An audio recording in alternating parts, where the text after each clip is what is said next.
بسم اللہ الرحمن الرحیم الحمد للہ وکفى وسلام علی عباده الذین اصطفى اما بعد۔ جانور کو ذبح کرنے کا مسنون طریقہ کیا ہے؟ جب ہم قربانی کے جانور کو ذبح کرنے کا ارادہ کریں تو اس کا مسنون طریقہ حدیث پاک میں یہ آتا ہے، اور یہ حدیث حضرت انس رضی اللہ تعالی عنہ سے مروی ہے۔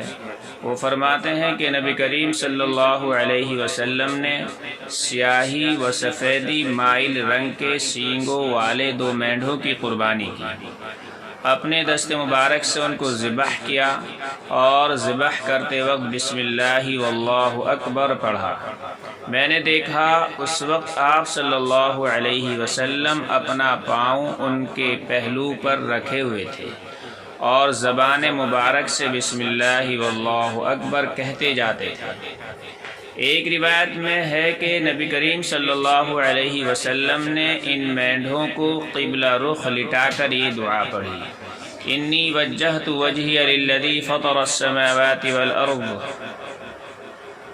والأرض حنیفا وما أنا من المشرکین ان صلاتي ونسکی ومحیای ومماتی للہ رب العالمین لا شریک له وبذلک امرت وانا اول المسلمین اللہم منک ولک عن محمد وامته بسم اللہ واللہ اکبر۔ اس لیے جب قربانی کا جانور قبلہ رخ لٹائے تو پہلے اوپر ذکر کردہ آیت پڑھنا بہتر ہے، اور ذبح کرنے سے پہلے یہ دعا اگر یاد ہو تو پڑھے: اللہم منک ولک، پھر بسم اللہ اللہ اکبر کہہ کر ذبح کرے، اور ذبح کرنے کے بعد یہ دعا اگر یاد ہو تو پڑھے: اللہم تقبلہ منی کما تقبلت من حبیبک محمد وخلیلک ابراہیم علیہم الصلاۃ والسلام۔ اور اگر کسی اور کی طرف سے ذبح کر رہا ہے تو منی کی جگہ من فلان کہے، اور فلاں کی جگہ اس شخص کا نام لے۔